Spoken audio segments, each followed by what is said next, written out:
राधे राधे, हरे कृष्णा। कैसे हो आप सभी लोग? आशा करती हूँ आप सभी परम मंगल में होगे, स्वस्थ होगे, अच्छे होगे। माघ का पावन पवित्र महीना प्रारंभ हो गया है। अच्छा, माघ मास कोई कोई पूर्णमासी से स्टार्ट करके पूर्णमासी पे ही विश्राम करता है, कोई कोई प्रतिपदा से स्टार्ट करके प्रतिपदा पे स्टार्ट करता है। अगर आप पूर्णमासी से स्टार्ट कर रहे हो तो आपको 13 तारीख से स्टार्ट करना है, और अगर आप प्रतिपदा से स्टार्ट कर रहे हो तो फिर आपको 14 तारीख से स्टार्ट करना है। माघ का महीना भगवान श्री हरि विष्णु को बहुत ज़्यादा प्रिय है, क्योंकि स्वयं गीता में भगवान श्री कृष्ण जी ने ये बोला है कि सभी मासों में माघ मास में स्वयं हूँ।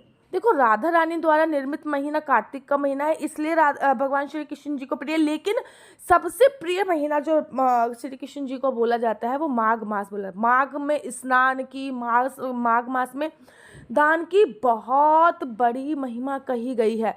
ऐसा भी बोला जाता है कि माघ मास में जो भी सच्चे मन से स्नान कर लेता है ना, उसकी 100% सभी मनोकामना पूरी होती ही होती है। आज की वीडियो में आप लोग जानेंगे कि माघ मास में क्या करना चाहिए, क्या नहीं करना चाहिए।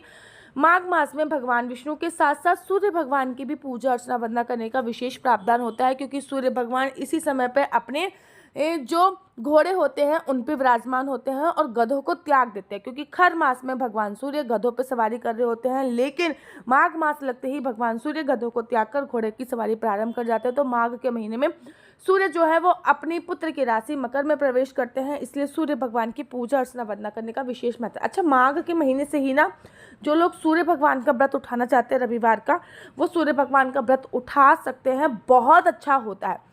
माघ के महीने में गीता पाठ करने की बहुत बड़ी महिमा की गई। देखो, माघ के महीने में ना भगवान विष्णु की पूजा का विशेष प्रावधान होता है। माघ के महीने में स्नान का बहुत प्रावधान, वैसे ही माघ के महीने में गीता पाठ की बहुत बड़ी महिमा की गई है। माघ के महीने में पवित्र नदियों में स्नान करना चाहिए। अगर पूरा जैसे कि संभव नहीं हो पाता कि भैया हम रोज रोज नदी में स्नान कैसे करें, नहीं हो पाता, तो पूरे माघ में कम से कम एक दिन तो नदी में स्नान अवश्य करना चाहिए। माघ के महीने में तुलसी पूजा का नियम आपको लेना चाहिए, जो कि बहुत ज़्यादा शुभ माना जाता है। माघ के महीने में गर्म कपड़े दान करना बहुत शुभ माना जाता है, क्योंकि माघ के महीने में सर्दी जो होती है वो अपने चरम पर होती है, और सर्दी जब अपनी चरम पर होएगी तो माघ के महीने में गर्म कपड़े दान करना बहुत ही ज़्यादा शुभ बोला जाता है। माघ के महीने में तिल का दान बहुत शुभ बोला जाता है। देखो, पूरी दुनिया में सबसे पहले जो पहला अनाज आया था, पहला जो खाने की चीज़ उत्पन्न हुई थी वो तिल ही थी।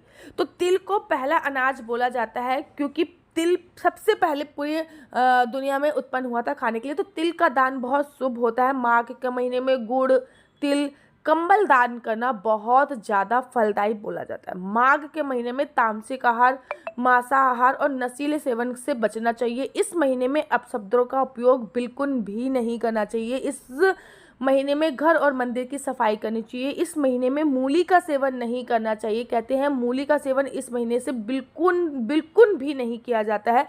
माघ के महीने में पलंग पर सोने की मनाही होती है। अब आपको दीदी पलंग पे नहीं सोएंगे तो इतनी सर्दी में हम लोग जमीन पे थोड़ी सोएंगे। देखिए, जमीन पे सोना नहीं है, पलंग जो होता है पलंग पे सोने से तामसिक पलंग कहलाता है। इसीलिए आपको माघ के महीने में अपने ज़मीन पर ही गद्दे बिछाकर, ज़मीन पर ही ऊनी कंबल वगैरह बिछाकर ज़मीन पे सोना चाहिए। इस महीने में पत्नी का संग ना करें। इस महीने में किसी भी प्रकार से झूठ नहीं बोलना चाहिए। अगर मैं खाने की बात करूं तो लहसुन प्याज तो वैसे भी आपको कभी नहीं खाना चाहिए, लेकिन अगर आप लहसुन प्याज खाते भी हो तो कोशिश कीजिए कि माघ के महीने में ना खाएं। मांस हो गया, शहद हो गया, गुड़ हो गया, हरी सब्जियां, मूली और बैगन भी माघ के महीने में खाने की मनाही होती है। इससे आप लोगों को पता है, इस महीने में ना, माघ के महीने में ना केवल मूली छोड़नी चाहिए, अपितु माघ के महीने में हम लोगों को धनिया का सेवन भी नहीं करना चाहिए। माघ के महीने में मिश्री के सेवन से भी बचना चाहिए। अगर मिश्री का सेवन जरूरी हो तो धागे वाली मिश्री ले सकते हैं, अन्यथा दूसरी मिश्री के सेवन से बचना चाहिए। मूली माघ के महीने में बिल्कुल भी उपयोग नहीं होती है। धनिया का माघ के महीने में बिल्कुल भी। अच्छा, माघ के महीने में कुछ कुछ नियम लिए जाते हैं, वो नियम मैं आपको बताती हूँ। सबसे पहले होता है माघ स्नान का नियम, जो कि आपको 4:42 तक एनी हाउ स्नान कर लेना है। माघ स्नान बहुत कठिन होता है। ठंडे पानी से सुबह सुबह स्नान की बात बोली गई है। कार्तिक में ही इतना ठंडा हो जाता है, तो माघ में स्नान करना बहुत टफ होता है। लेकिन यकीन मानिए, अगर आपने एक बार में माघ स्नान कर लिया तो ऐसा बोला जाता है कि आपके जन्मों जन्मांतर के पाप क्षीण होकर आपको सभी भौतिक सुखों की प्राप्ति होगी और मरने के उपरांत आपको मोक्ष की प्राप्ति होगी ही होगी। माघ के महीने में आपको तुलसी पूजा का नियम लेना चाहिए कि मैं तुलसी पर नित्य एवरीडे एक दीपक अवश्य और अवश्य जलाऊंगी। तो तुलसी पूजा का नियम आपको माघ के महीने में ज़रूर और ज़रूर लेना है कि मैं एवरीडे तुलसी जी की पूजा करूंगी, मैं एवरीडे तुलसी जी के निमित्त एक दीपक दान अवश्य और अवश्य करूंगी। तुलसी पूजा का नियम माघ के महीने में अवश्य लीजिए।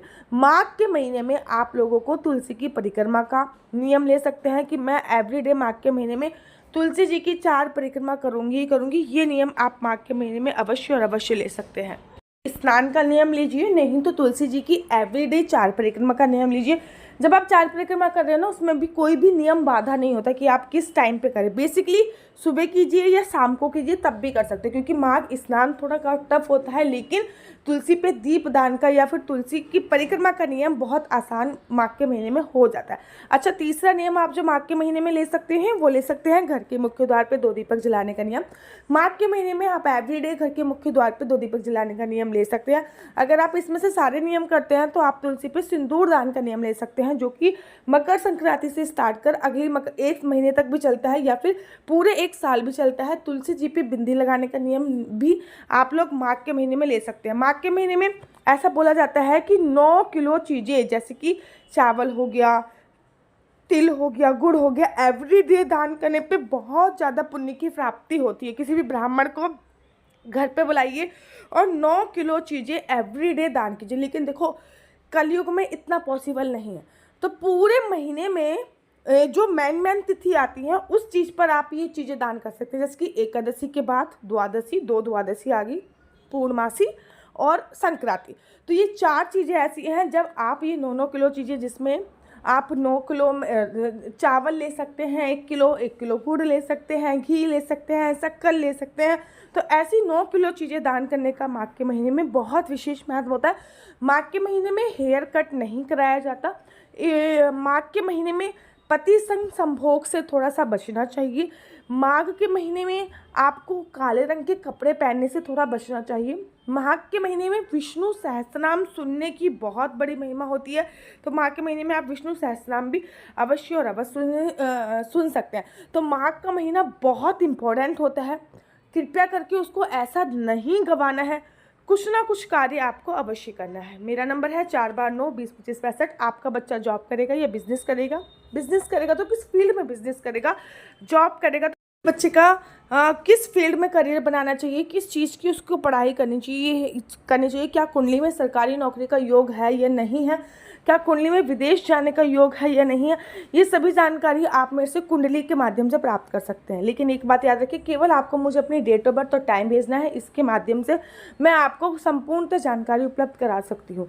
अगर आपको मेरी वीडियो अच्छी लगती है तो आप अपना यूट्यूब चैनल हरि बोल को लाइक शेयर सब्सक्राइब करना बिल्कुल भी मत भूलिए। ये तब तक के लिए मुझे दीजिए इजाज़त। राधे राधे, हरे कृष्णा, हरि बोल। इस नंबर पर किसी भी प्रकार से कोई भी क्वेश्चन आंसर पूछने के लिए फ़ोन मत कीजिए। ये नंबर केवल और केवल कुंडली दिखाने के लिए है। ये नंबर किसी भी प्रकार से कोई भी क्वेश्चन आंसर का रिप्लाई नहीं दिया जाता है। ये नंबर केवल और केवल कुंडली दिखाने के लिए। अब मुझे दीजिए इजाज़त। राधे राधे। आप सभी को माघ मास भगवान श्री कृष्ण जी के प्रिय मास की अनंत और अनंत शुभकामनाएं। ये मास ऐसे ही नहीं गंवाना, कुछ ना कुछ नियम आपको इस मास में अवश्य लेना होता है। राधे राधे, हरे कृष्णा, हरि बोल।